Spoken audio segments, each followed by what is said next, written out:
just a background on what you do first. Okay, so rights management. Can you tell me? It's actually Right Hands Management, Mm-hmm. which is our surname, our last name from my family. Originally, I went to college in Connecticut, went Mm-hmm. to University of Eastern Connecticut State University. Mm-hmm. Then I moved out here to California. I had my own clothing business at first, Mm. and then I had people. A lot of people were saying, "You're good at management. You should do artist management." I was like, "No, it's a headache. I don't want to do that." But end up working with Cat Williams and doing things with him. It was a stylist and a couple of other comedians by the name of Ashima Franklin out of Atlanta. And then I transitioned over to doing talent with actual models and people like that.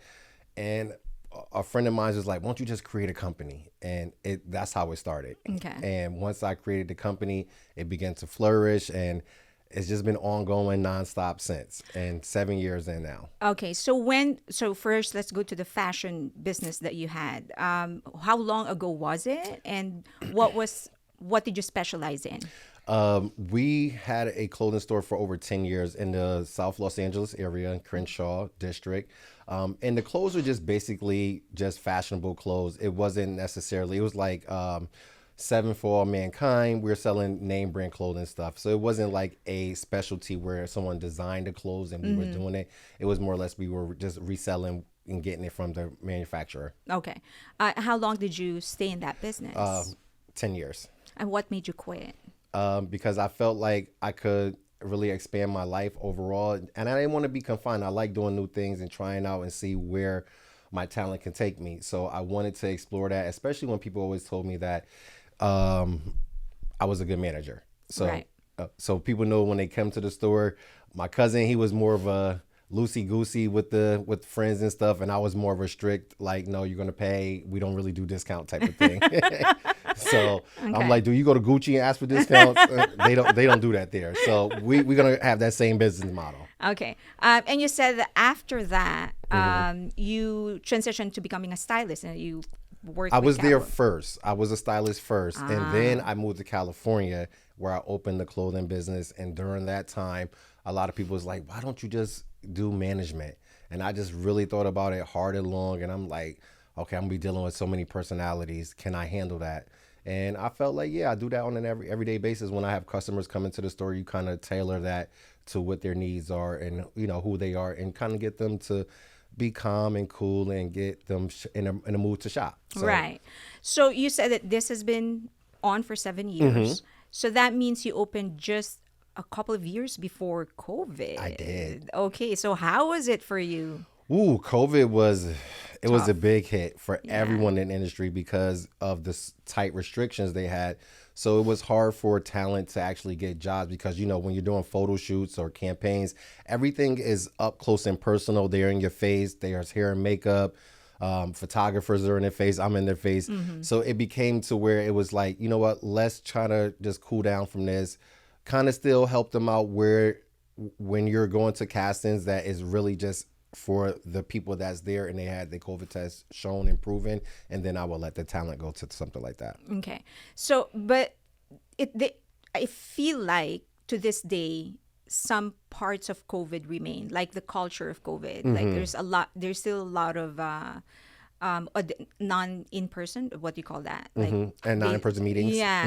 And then auditions, you don't necessarily have to come to the actual place, and you just send in your recorded audition or whatever. Is it better? Is it worse for the industry? Um, I think it's getting back to a place where it was more normalized to be back in those places. People still have those things of, COVID, especially with bird flu and all this other stuff is flying around. Yeah. So people are kind of skeptical, but the majority of the talent that I work with, the people that are definitely there to make sure that everyone's health is in order and that no one is getting sick. But overall, it's still a struggle because some people are still nervous and scared about certain things. So we try to make sure that we put them in a position where that everyone's health is in check and that we're getting signatures or the COVID things are signed depending on what the production is looking for. Okay. All right. So, in this 7 years, how have you sort of molded the agency? Do you specialize in anything, or is it singers, influencers, models, actors? Well, we started out originally with models only. Then Okay. we expanded to influencers, writers, directors, screenwriters, because we're not just a model management company, we're a talent management company. So we want to manage all talent, be all inclusive, making sure that we can reach and touch everyone because there's a lot of people out there who don't know how to get started. They don't know where to turn to.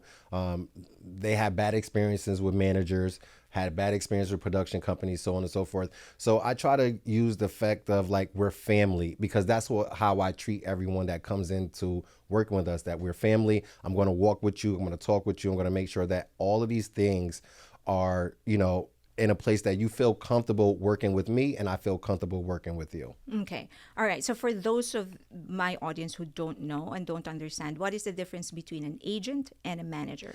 An agent is someone who secures the actual deal. They're the ones who go there and get the money. What I do is we negotiate the contract because you have to have a agent's license in order for you to actually conduct the deal.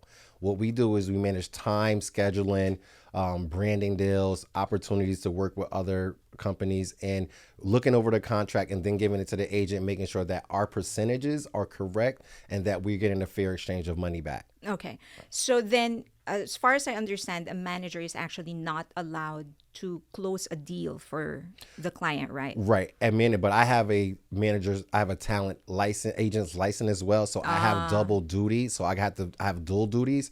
But normally we want to work with someone like Rachel, who is an actual agent who can further the careers of most people and put them in positions where a manager normally can't get into those rooms. They really want to talk to the agent and have the agent solidify the deal and solidify the talent as well. Okay.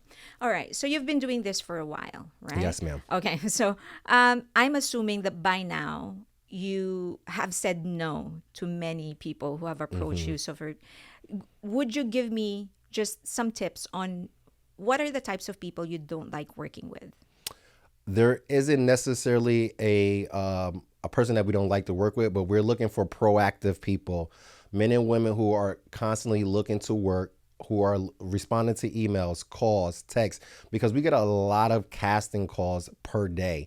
And we need people that are really willing to go after it. They got to be hungry. They have to be willing to put themselves and their pride aside to go after the job, because a lot of times there's a lot of hurry up and wait in this industry. Yeah. When you get to somewhere, you're just waiting around. You don't know what's going to happen. But we want to make sure that even if we don't necessarily use you as a talent, we have a developmental stage or a process where we'll work with you, see if it's something that we can mash out and make sure that you're a good fit for our company. If not, we also give you tools and tricks and tips to help you along the way so that you can be better yourself when approaching another management company or an agent. Okay. What's the most basic thing that you want that almost every talent that you've managed has to improve on? Or the thing that you send them out to them to do? Communication. Communication is key across the board for every talent. That goes for managers, agents as well, because there's always an influx of emails and text messaging going through Instagrams. So you have to be really on it and committed to communicate and making sure that we understand your needs and we know what your needs are and vice versa. Okay. Do you do media training or do you hire somebody to do We media? we work with media outlets and things of that nature to get them acclimated. This is why I brought Anthony here to help him understand what it takes, how podcast works, and putting them in another forum and format where they can express themselves and give the audience a better understanding of what they do and how they maneuver in this industry. Okay.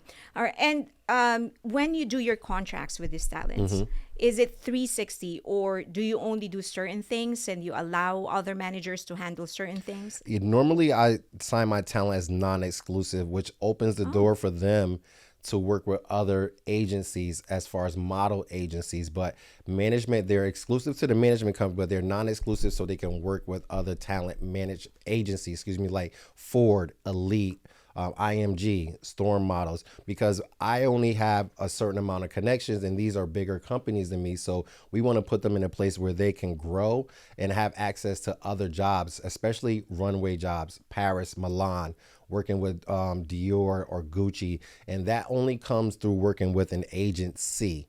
So the talent management company is basically getting the package ready, which will be Anthony, to present to them for looking over and see if they want to work with them, and then taking them on, and then we work out a percentage of what they're going to get, what we're going to get, and making sure that Anthony or any other talent come home with a decent pay. Okay. So I'm assuming that eventually you want to go. Well, I don't want to assume actually, because apparently there are some people who like their agency's boutique. They don't want to grow. So which direction you want to go? I think I wanted to stay mid-level. I don't want to go too big because I think when you're working with your talent, it should be more hands-on because it's more of a personal experience. Because I'm a part of their life every day, whether it's scheduling, meetings, putting in brand together. I think those attributes and those things help the talent feel more secure and working and putting more effort in because they getting that individual hands-on attention versus you being a picture on a board and you're competing with hundreds of other models. And I'd rather be given that special attention knowing that my people have a back end. They're solidified. They come with their everything already laid out. They don't have to worry about anything. And I'm making sure that my focus is on their mental health. That's the key for me, mental health, and making sure that they're okay. Because if they're not okay, how can I go out there and send them to a job? How can I put them with an agency if they're not overall mentally okay? And I think that a lot of times the agencies don't really care about that because they're all about money. So that's why they hire so many people, because the turnover and the turnaround is so abundant. Yeah. Well, now that you mentioned it, it's kind of like one of the most not really touchy but difficult things to balance, because a huge part of the industry is based on how a person looks. Correct. That's how they sell their clothes. Correct. Or whatever. And then, but for you, you're so conscious and very considerate about their mental health. So how do you balance making sure that the person takes care of their body so that they can continue to look good and continue to secure jobs, but also be in the right headspace? Well, that's consistently talking to them and understanding what's going on in their lives. What can I do to mitigate some of those problems, to alleviate those problems for them? A manager is a friend, a coach is a manager as well. But most of all, we're friends. We want to make sure that you can come to me and have a conversation openly, freely, without judgment. So therefore, I can get a better understanding of how to actually help you. Because if I don't understand it, then it just seems confusing and it makes me not understand where you're coming from. And that makes me frustrated because I want to help, but we need to understand what is really going on. And I try not to get too deep into their personal lives. I only, whatever they allow me to come into, I will speak on, but I don't freely just go around criticizing or judging them and tell them what they should not do, what they should do, because my job is to present the opportunity, go over the pros and cons, and have the overall talent decide whether or not it's a good decision for them. Okay. But have you ever had a talent where you can just see there's something wrong? Oh, yeah, absolutely. I'm a good judge of character. Probably a couple of years ago, I did have a talent where they wanted to commit suicide because of the industry. Okay. But what we did was that we got them help. I helped them get insurance so they can go and talk to a therapist. Talk to doctors, see if they needed medication, so on and so forth. But we also did things like go out, do fun things, get them back to a space where they felt joy in their life and doing the things that make you happy. That's important, because if you're not doing things that make you happy, you're only going to spiral down even more. And having a good community of people around you that's surrounding you with love and attention, who's willing to listen to you without always having something to say back. Sometimes people just want to talk and they don't necessarily want a rebuttal, or they don't want someone to say you're doing wrong or this. They just really want to listen in ear. So the more that you listen, God gave you 2 ears and 1 mouth. You're supposed to listen more than you talk. Right. Okay. So then, have you ever though had anybody who you knew something was wrong, obviously, offered help and they just didn't accept it? Absolutely, because it's called pride. A lot of people are scared to open up because they feel like you might use that against them in a later date. So I always tell people, be careful what you say to people and who you say it to, because it could bite you in the butt. But if you're seeking help for mental health, let's find doctors or therapists or providers who can help you in there, because that's not my field. And I don't want to give you incorrect information or steer you down the wrong road, but I want to put you with somebody who's going to be able to actually help you and talk to you and work through the problems that you're going through. Okay. Have you ever had somebody who you had to let go because they were just like hopeless, like you can't help them anymore? No, I never had that issue. More or less, if I let someone go, not because of that. It's because of performance or commitment or not being able to time management properly.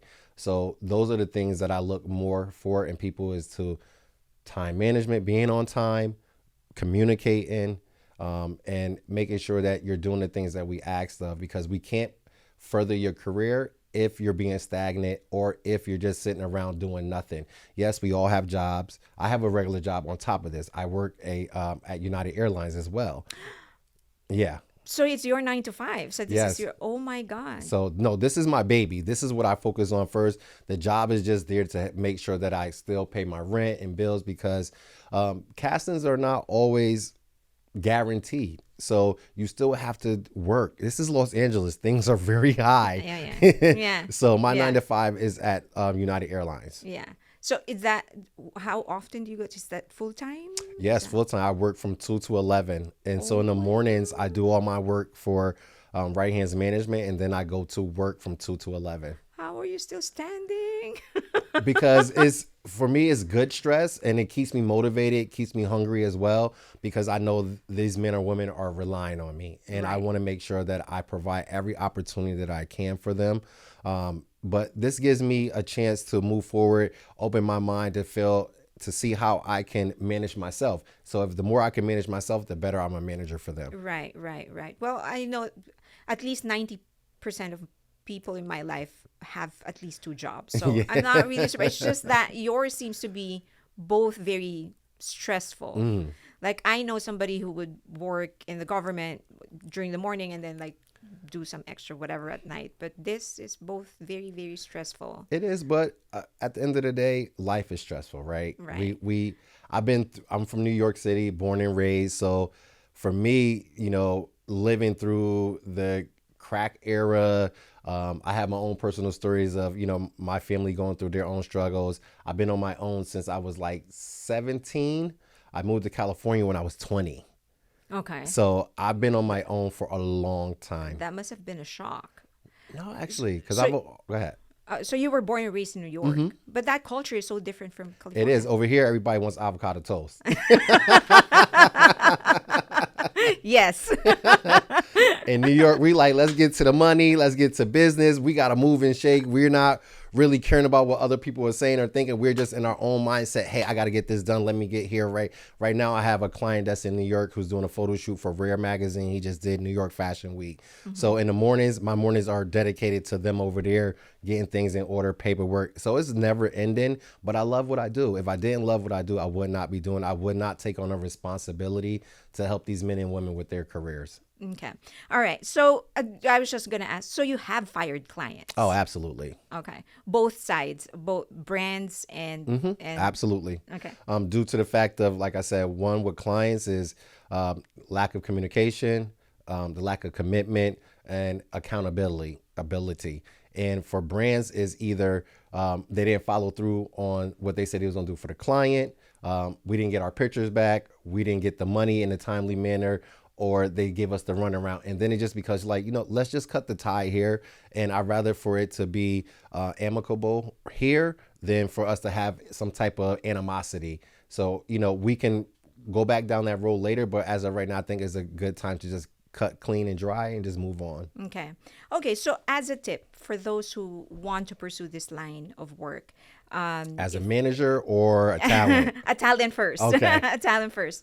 So if someone wants to eventually get into this line of work, how would you suggest they prepare even before they approach you to manage them? One is go and Google and research your career, the opportunities. What does it actually take? What are the needs? Where do you fit in? Are you a fashion model, a commercial model? Are you an influencer?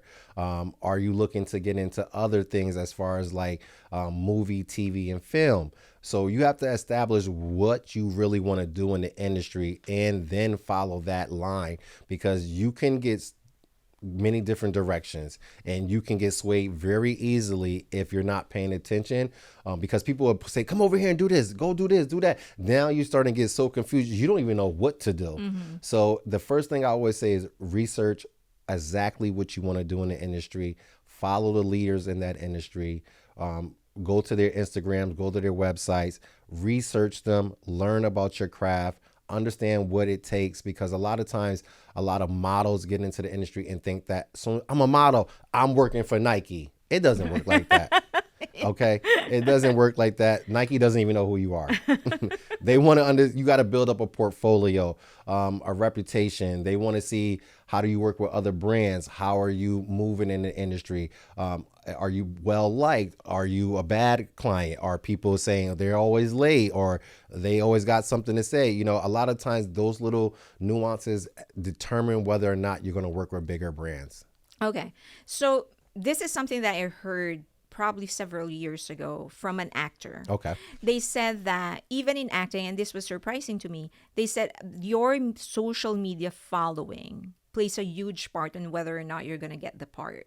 Is the same thing true for writers, for actors, models? Well, I would say for models and influencers, especially because a lot of men and women are looking up to you and they want to follow what you do. But also the brands are looking at it to see how much engagement you have, how much influence you have over your audience. What are you actually doing? And it's important because they look at your Instagram to see if you even align with them. Because if you're smoking weed on your page, they're gonna be like, no, we don't want them. So it's definitely about image, how you are perceived, how people are looking at you. But followings does matter, but the engagements is more your comments, the likes, and how many times someone shared that content, and how long have they watched the content. That's why looking at your analytics is important, to understand who is actually looking at you, why they're looking at you, what is working for you, and how to keep your clients and your audience engaged. Okay. So this is the tricky part now. A lot of people they're big on authenticity, but then you're also trying to get brand deals, right? So how do you draw the line?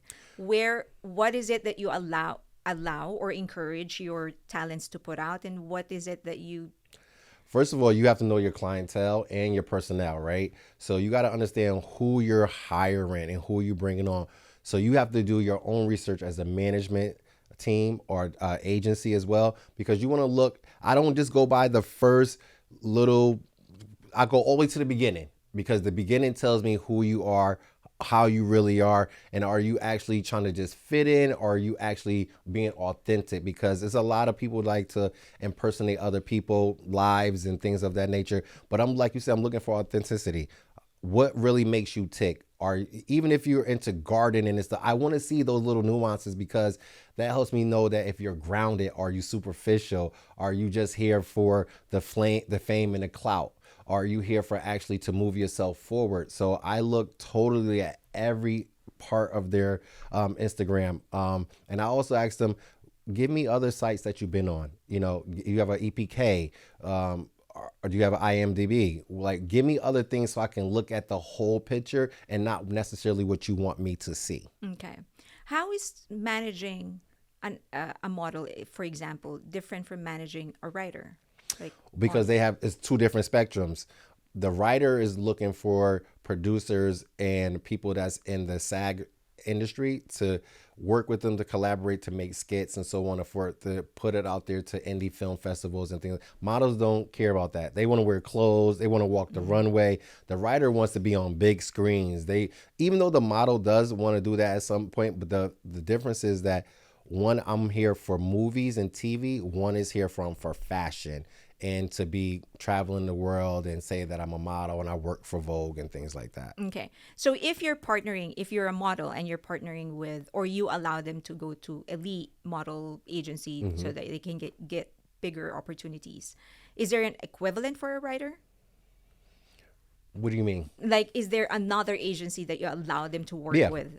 Yeah, the same thing. Like CAA, they're one of the top leading management companies in Los Angeles, Ah, and they have sports. They have athletes. They have writers, directors. They have everything under the sun. So for me, it's like, yes, we want to be like CAA because we want to give them the opportunity to let them know that, hey, there are things out there for you to do. There are people looking to hire you for screenwriters, directors, for plays, musicals, even short story videos on YouTube, which is a big thing because a lot of people get paid big bucks from YouTube, especially writers, because 9 times out of 10, I don't know how to write a script. I don't know how to write a screenplay. So you need those people to work with to help further your career. So what we do is we also put them in places where they can network with those type of industry elites. okay. All right. So, going back to the industry of like the modeling and acting, what is the most common reason for projects to get dropped last minute? Funding, Ah, funding, or the photographer, because photographer. yeah, because sometimes we're at the last minute, the photographer could have left something, or that when we do the test shoot, it doesn't come out the way we thought it would come out on film. So we will have to reschedule or find another photographer. But budget is the main thing. Wow. Yeah. Yeah. Because it's like, okay, you got a photographer, you got a studio, you got the models, you got videographers, you got hair and makeup. And if your budget is not in accordance, they're going to be like, no. Okay.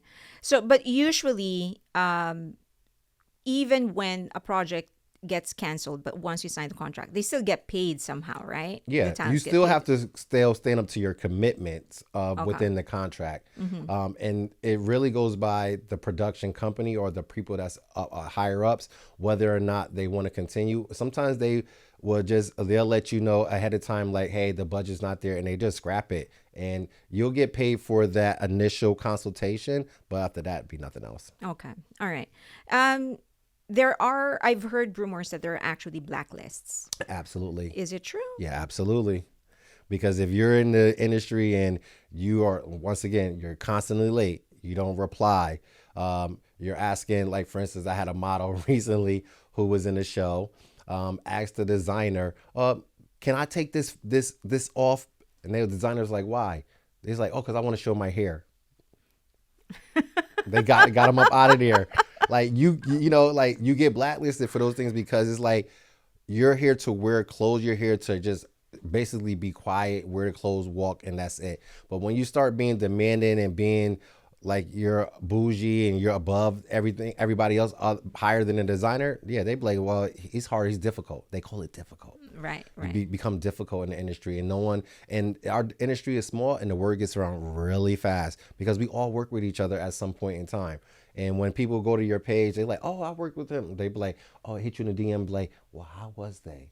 Is they good people? And then if you have, you get blacklisted. It's true, and it is not a myth. It is actual a real thing. I mean, you could see Monique from Miss Monique that did the movie with Gabby, where Oprah Winfrey and them blackballed her and blacklisted her. She didn't get work for like 2 years. From Lee Daniels, Oprah Winfrey, yeah, they blacklisted her. Oh yeah, I think I'm familiar with the story. Yeah. Yeah. It's true. She didn't get work for a couple of years, and they really are big elite industry. Tyler Perry as well. Yeah.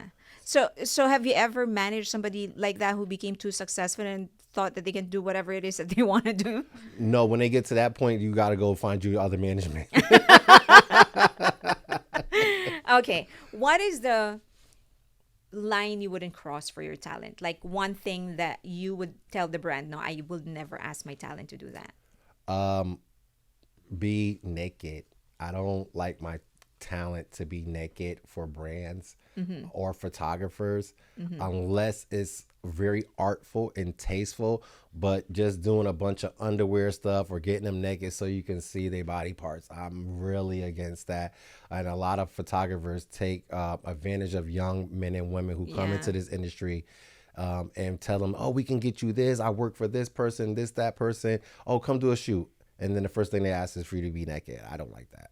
Okay. And I would tell I asked Anthony, it's a no. It's a no-go for me. because they have so much other things to bring to the film other than just their naked bodies. Like, let's show them.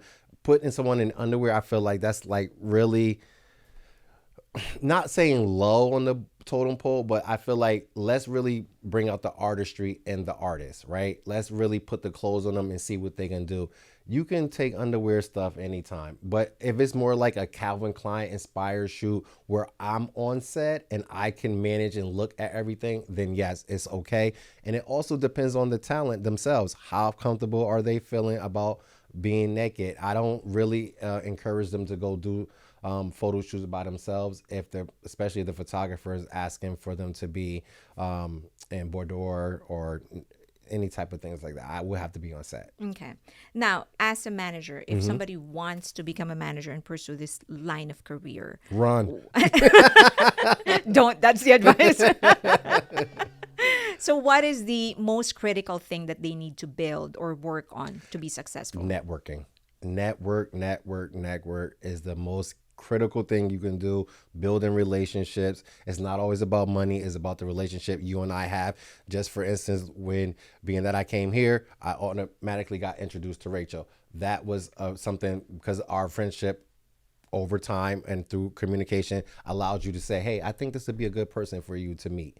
And that's how normally it works. Going out to eat, working with different people. I have a meeting with someone from NBC for Anthony coming up. So, and the reason I got that was because someone else I know who's a publicist was like, hey, let's go take her out for lunch. She's real cool. So I took her out for lunch, fed her, and a couple of drinks, and boom, she's like, send me Anthony's stuff. So and the relationship came like that. And I also be my own authentic self. You know what I mean? So for me, I just be me. And I think a lot of people are trying to fit into a mold of what a talent manager should be, how they should dress, how they should look, how they should speak. Yes, in different situations, you're supposed to carry yourself different, but you still have to be true to yourself because that's how the clients see you. They deal with when I'm not dressed up or doing this type of stuff. They see me in my regular sweatpants and I'm at home on the couch watching TV. So I just like to chill and be authentic, and I think that's one of the critical things is being authentic, building relationships, and networking for anyone who wants to get into talent management, because it's not easy, especially acquiring your first client, because they're going to be like, well, you don't have anybody. So why should I trust you? So you have to really sell yourself.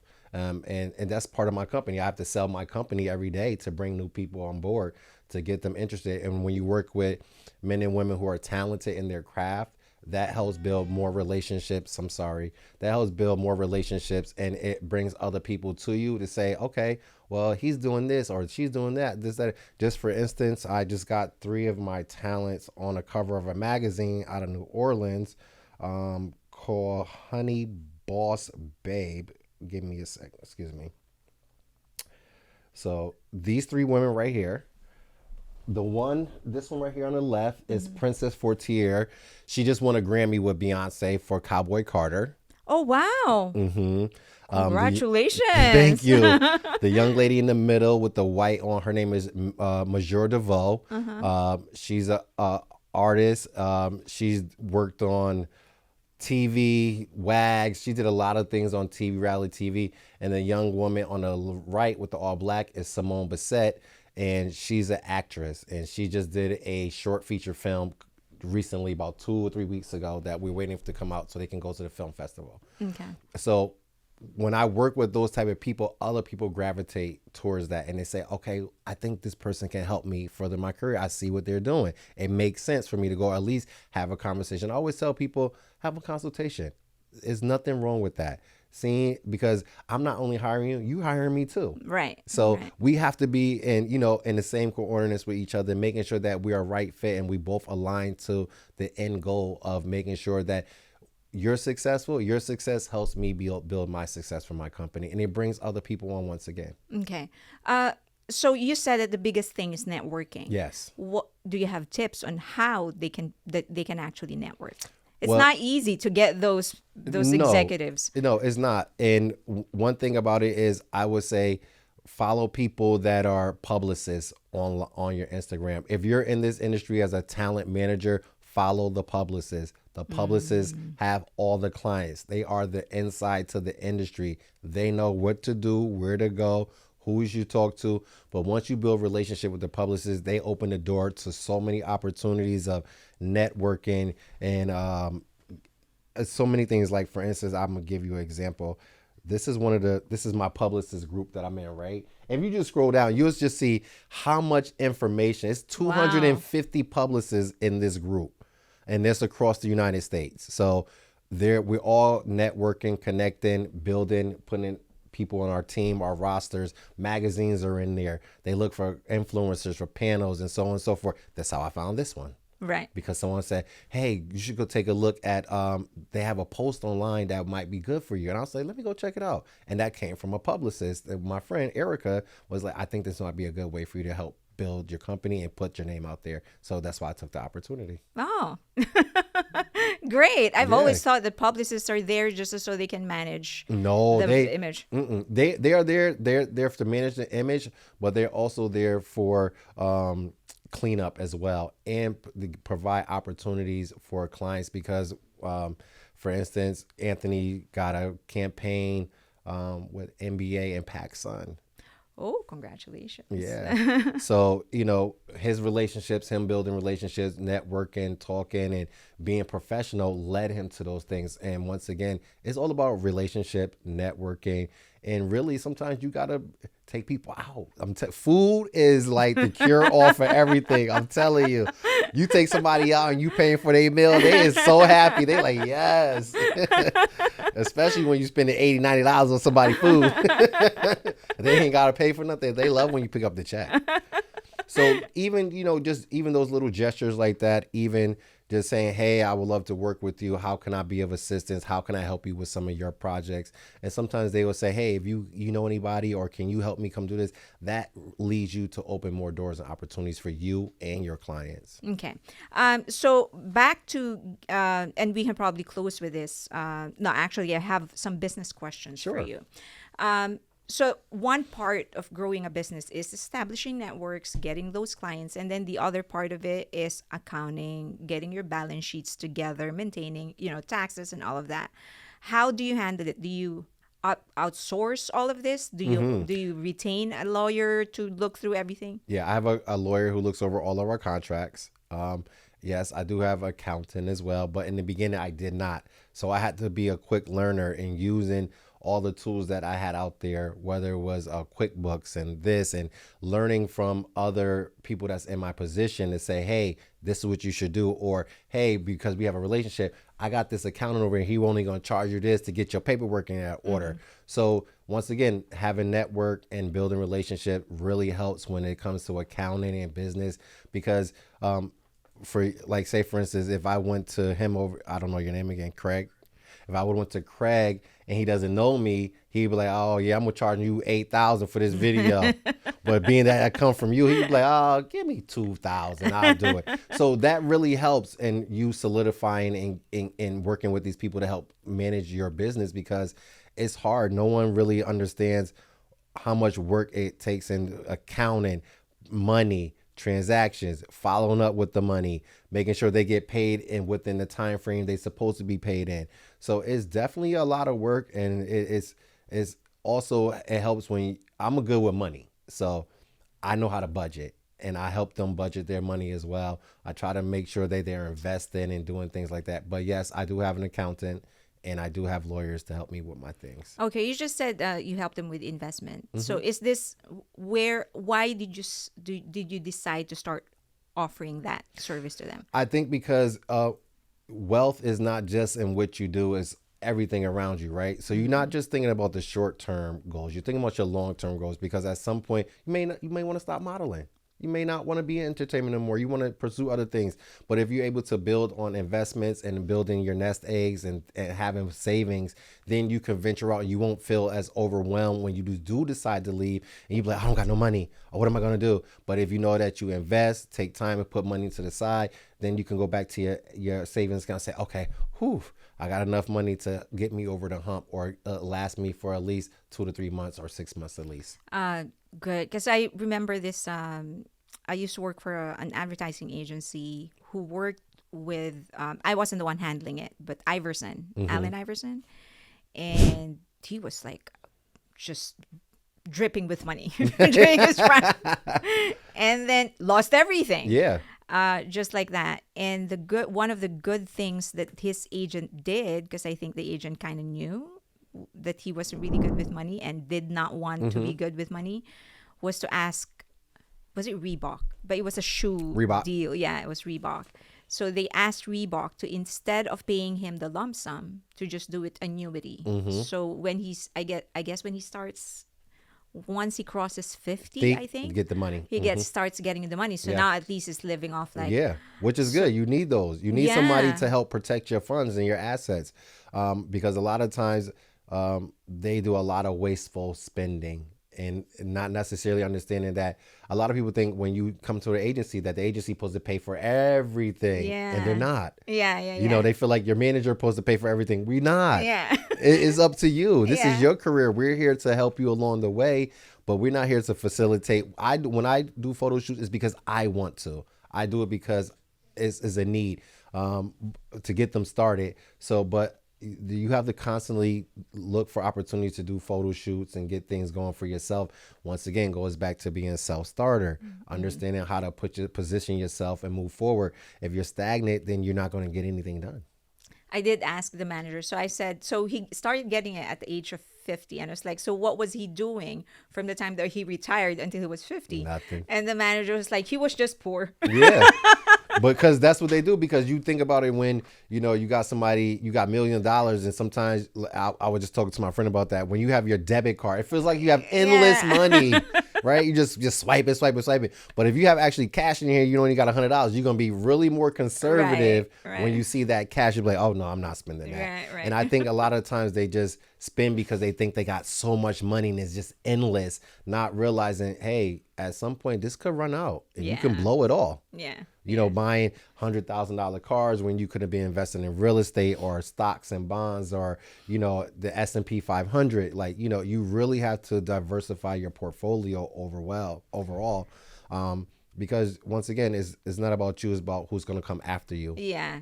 Well, that's really good. It's I work for an investment company, so we see a lot of athletes come in the door, and they half-heartedly invest their money because they're not really conscious about what's going to happen to them. But I'm thinking like, yeah, at least you're not going to be the next Allen Iverson. Right. But it's a lot of broke professionals, though, Right. to be honest. Yeah. you They know? said 95%. Yeah. Oh, yeah. Because they blown their money because they want to go to the club and have a $200,000 bar tab. Why? Yeah. Why you need to? I had to learn too is that when you're doing things like that, you run through your money so much because you're trying to portray this image and keep everyone happy and partying off of your dollar. Yeah. When your money going, you know where they go? They leave right with it. Okay, so as a closing, if anybody wants to eventually become an influencer or want to start modeling and eventually want to be managed by you, what tips do you want to give them?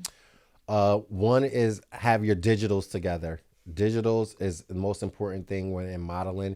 Most agencies want to look at you natural and fresh without all the edits, all the makeup. They just want to see your natural beauty and what you actually look like without all the rigmarole behind it. So I would say digitals. One is also researching the people that you're trying to work with. A lot of people don't research or even take the time to Google. Where I have people say, hey, I want to sign up tomorrow. I'm like, oh, you know, it's a contract. We have things and we have to put in order in place for you. And they be like, just sign. And I'm like, no, you just don't sign. You know, I'm one of those people. I don't want you to just sign. I want you to go home, read the contract, Google it if you don't understand it, take it to somebody. A lawyer can look at your contract for only $50 to $100. So use the tools that you have. Ask questions. Always ask questions about who they are, who they work with. Do the manager have an EPK? Do they have referrals? Do they have references? Because it's like I said before, it's not only me hiring, you're hiring me too to do a job, and I have to do my job properly. Digitals, researching the people that you're working with, knowing what type of person you want to be in the industry, whether you're a writer, screenwriter, director, a model, or influencer, because there's a difference between a high fashion model versus a commercial model versus a a catalog model. So there's different genres. There's hand models, foot models, eye models. What do you want to be? You can be all of those things, but one is going to overtake the other. So, what's the difference between a high fashion model and a commercial model in the? Okay, a high fashion model is the ones that you see on the runway, like for Okay. Gucci and Dior and things of that, right? A commercial model is what you see on like Macy's ads and campaigns on TV and things of that nature. Those are commercial models. And then you have influencers, which are models. They're not even models. They're just people that influence you to buy stuff. Right. So there's different things. They have, like I said, people who have really nice hands, like mine's a Torah. I would never be a hand model. But people who have great features will they like my I have a client, his name is Aaron. He makes $3,000 for his hands. Like it's just That better nuts. be insured. Yeah, they his hands are nice, but I just be like, wow, they really pay you that much money. Thank you for paying us that much money for his hands. He's in a lot of commercials. You just see his hands in the commercial. But overall, I would tell anyone that's looking to get into talent management or to be a talent, please do your research. Know who you're working with. Know your personnel. Don't be afraid to ask questions, because those are the things that are going to propel you. Just like you going for you working for United Airlines. I didn't just say I just want to work. I looked at the benefits, how long they've been in business, do they have a good reputation, is there any negative things that I can overlook and say, oh, okay, cool. That's and I always ask people that used to work for them, how was it? What was it like working with them? Did you learn anything? Did you benefit from being at this company? Did it help you? So those are the things that I tell talent to look for when working with management. Okay. So, and if they want to get in touch with you, how do You they do it? you can look us up on www.righthands. That's WRIGHT hands management .com. You can go to our Instagram. Our name is the same on all platforms. And most of all, Google us. We're open. You can find us. You can reach out. But we definitely are looking for Asian models. We need more Asian clients. We want to put them in a position that really going to catapult them, because that's some part of the market that we haven't capitalized on. So I'm definitely looking for Asian models. I want to work with more of that community, because they have a great camaraderie, and I love that about them. And they always are willing to really put in the work. So if you're looking out there to join Right Hands Management, please Google us. You can also call me. I won't put my number out there, but you can call me by getting in touch with me through a direct message, and that'll be a way for me to talk to you, get to know you, understand what you want to do and how you want to go about it. Okay. Thank you so much. Thank you. I You're appreciate so it. well spoken. I Thank didn't you. have to ask a lot of questions. You're just giving me the information. Which is good, I hope. Yeah. It was an absolute pleasure to actually talk with Goran. I'm definitely having him back again in the show. I just thought it would be interesting for us to see the realities of the hustle in Hollywood, just because you have years and years of experience and a wide network, which Goran has, doesn't mean that things are going to be easy for him. Just like me, he's also hustling. He has two jobs. And the good thing is that we both enjoy the two things that we are doing. So, but I hope that you see things from his perspective, how difficult things are, but also if you, how easy it could be if you actually enjoy what you're doing. So, we'll definitely have him back on the show. And next week, I'm actually going to publish the interview for one of the artists that he's actually managing. So watch out for that. All right. If you have any suggestions, questions, clarifications, let me know in the comment section. Also, you can get in touch with me in any of the social media links that you see on your screen right now. I do hope that you become a member of my Patreon community. It is a vibrant community, and I hope that you can join the different conversations. If you have difficult questions, controversial opinions, for as long as you are respectful, it is the place for you. Also, follow me on X. As I've said, all the social media links that you see on your screen right now: X, IG, and also you can email me. Thank you.